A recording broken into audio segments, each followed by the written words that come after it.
Hey, good folks, this is the Ancestry Chronicler here with you, Deshaun J. Gandy. Thank you so much for tuning into my YouTube channel, taking time out of your busy schedule to stop by. I don't take it lightly. Thank you so much. Today we're going to be talking about something that's, for me, man, very special and overwhelming. Uh, as an African American, I found an ancestor here in America, born in Africa, an enslaved relative ancestor who was born in Africa, founded on a census record. Yep. So stay tuned.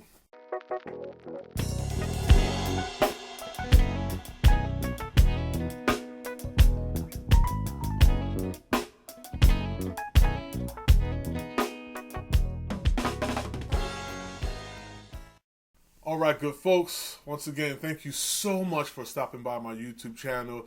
Like I said before, I don't take it lightly. I don't take it for granted. Thank you so much for taking time out of your busy schedule. And for those of you who have subscribed, thank you so much for subscribing. And please share it with others so they can discover the channel and see what I do here as well. And also, if you're watching it for the first time or you haven't yet subscribed, please subscribe and also share it. And also hit the like button, give me that thumbs up, and also ring the bell so you will be informed when other new content is coming out as well.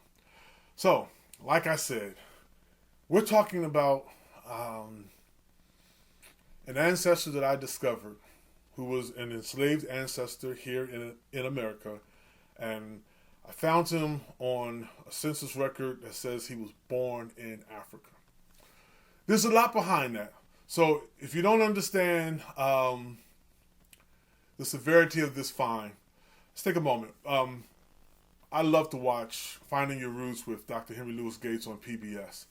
And every once in a while, I think I've seen it maybe 3 times, when he's had an African American guest on there. Out of all the African American guests that he's had, I've maybe seen it out of 3 times where he discovered an enslaved ancestor of his African American guest on his show, where an ancestor has been recorded as having been born in Africa.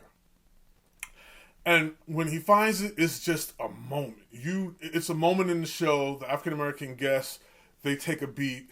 They are overcome, overwhelmed with emotion. Some cry, some simply tear up.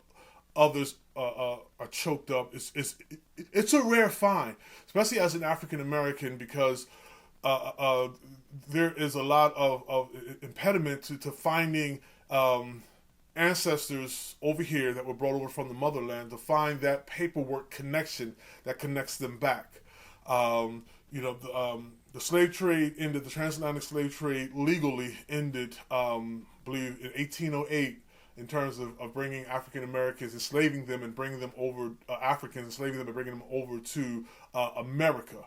And then it wasn't until 1870 when Africans and African Americans were able to be recorded in documents by name.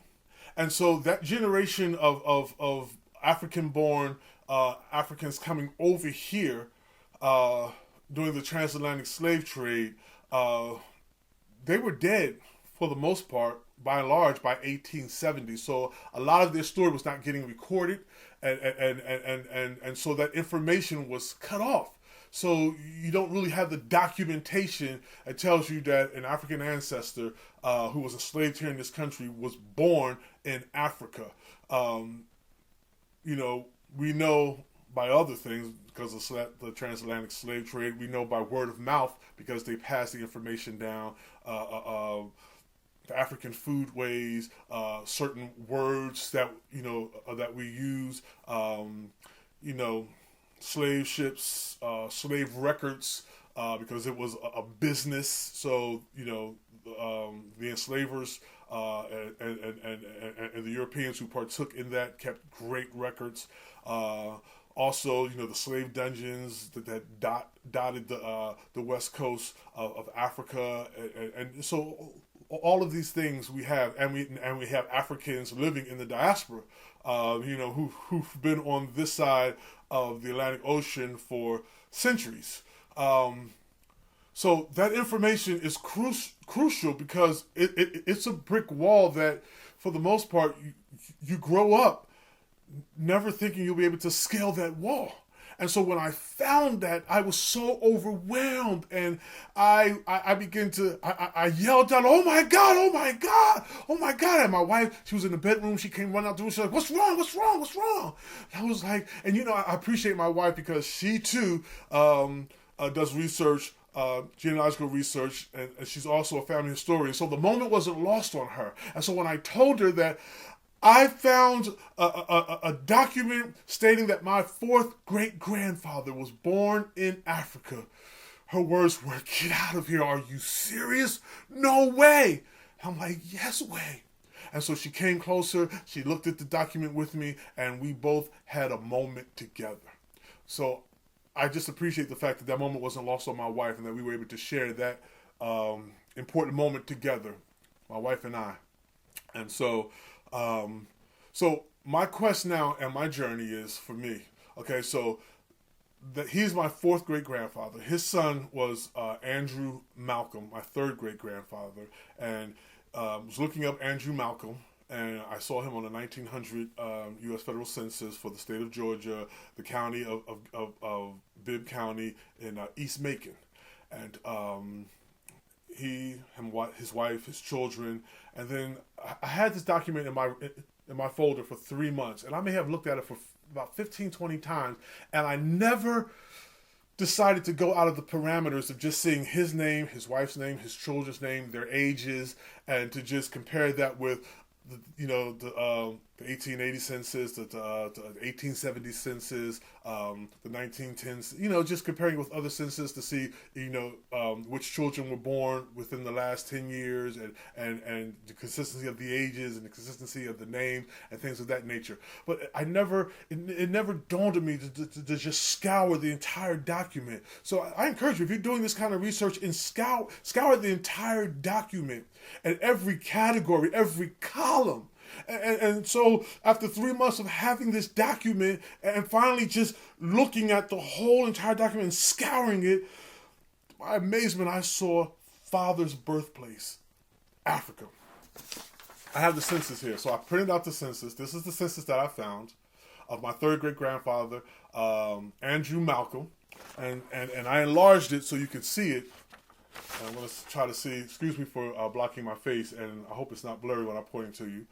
So it says, father's birthplace. And remember, this is my third great-grandfather, Andrew Malcolm. His father's birthplace, it says, Africa. Whew! I can't explain to you how I felt. It was incredible. And so I've named him because he's unnamed. I'm still trying to find him. I'm researching and trying to find out just any records where I can get. I have some documents, some wills and last will and testaments and everything where, enslavers passed down to their children and their wives the names of their slaves, or the slaves, and they call them by name. So, but I don't know which name is his. So I've named him African-born Malcolm. And so my quest, my journey is, I need to find a relative of mine who is a direct male to male descendant, because I'm a descendant of one of the females in I'm a descendant of the female descendant of African-born Malcolm. So I need to find a male to male descendant because I'm looking to have the Y chromosome tested with African ancestry, so I can find out with specificity which tribe my African-born fourth great-grandfather belonged to, came from. And so African Ancestry, with Dr. Rick Kittles and Dr. Gina Page, they have the largest African DNA database in the world. And so African-born Malcolm, his son Andrew Malcolm, his wife was Fannie Lowe. She's my third great grandmother, and so my mother had her matrilineage DNA tested, and that she's direct female to female to female descendant of Fannie Lou, who was African-born Malcolm's daughter-in-law, and so my mother had that tested, and it came back 100% matched to the Bamileke people living in Cameroon, and so from the X chromosome. So I need the Y gene, the Y chromosome, and so I'm looking for, because my Y chromosome is from my father, and his father to the father lineage, patrilineage goes back to Ireland, believe it or not, and I've traced that out, and I know through whom. My second great grandfather Horace Kelly, his father was a Kelly. They're from Ireland, and where and things of that nature. So I'm trying to find. This is my journey. This is my quest. And I spoke to a cousin of mine who is also a descendant from a direct female descendant of African-born Malcolm. So he and I can't get tested. I also have female relatives. None of us can get tested. So we're looking for a male descendant. He informed me that there are about 3 male to male direct descendants who are still alive today. They should be somewhere in their 80s. And he's going to try to get in contact with them to see if we can have them tested with African ancestry, so we can find out where African-born Malcolm, to which tribe he belongs to, this is like a dream of mine, a dream come true. So I'm taking this journey, and so my endeavor is to record the whole process, this whole journey, and to share it with you, this journey of discovery that I'm on. And whatever I find out, the whole journey of locating that relative, getting him tested with African ancestry, getting the results back, doing the reveal, and what that means to my family. I'm going to be looking to journal all of that on my YouTube channel. So please stay tuned, and we're going to discover that together. And it's just overwhelming for me. It's going to be a moment that I am so elated about. I'm ebullient, if you will. I'm overwhelmed, and I'm obsessed. I am obsessed with finding out who he is. So that's my journey now. I'm trying to locate those 3 individuals, and they're somewhere in their 80s, and with COVID going on, and just so much, time is of the essence. So it's a time-sensitive matter for me to find those individuals, and in the process, I'm building out my tree, my family tree, especially on that side of the family, that branch of the family, to even see are there does those individuals have descendants who I can reach out to somehow on social media, even get in contact with them, and if they're direct male to male descendant, even if they're willing to test, I would be willing to test them, but I would prefer to test further back in the most senior elders in the family that are male to male direct descendants of African-born Malcolm. So that's my journey. That's my quest. That's where I am now. So please, once again, thank you so much for stopping by. Subscribe to my YouTube channel. Also, share it with other people. Hit the like button as well. We got some great content coming out, so you want to hit that bell so you'll be notified of the great content. I got an interview coming up with Jay Cameron, Maximum Impact Travel, and he's been bridging the gap of Africans in the diaspora, bringing them over to the continent of Africa, and just helping them to discover their history before slavery, the history that we as African Americans had and have that existed before slavery, and so he's doing a great work with that, and I'm really looking forward to interviewing him and talking with him and sharing that content with you. So stay tuned with that. Also, I'll be traveling down to South Carolina and to Travis County, Virginia, and we're going to be gathering up some front porch stories, some great front porch stories, and just some really great content. We're going to be sharing that with you. Also, I got an interview that I'll be bringing to you, a great content with a friend of mine, Carol Copper. She's an author and a dancer of African dance, and her journey of going over to Africa and just how it changed her life And so we just really got some great stories and content. So once again, subscribe, share, hit the like button, and also hit that little bell so you'll be informed of upcoming content. And I am the Ancestry Chronicler, Deshaun J. Gandy. Thank you so much for tuning into my YouTube channel, My Ancestry Chronicles with Deshaun J. Gandy. And I say to you, peace, peace. Thank you.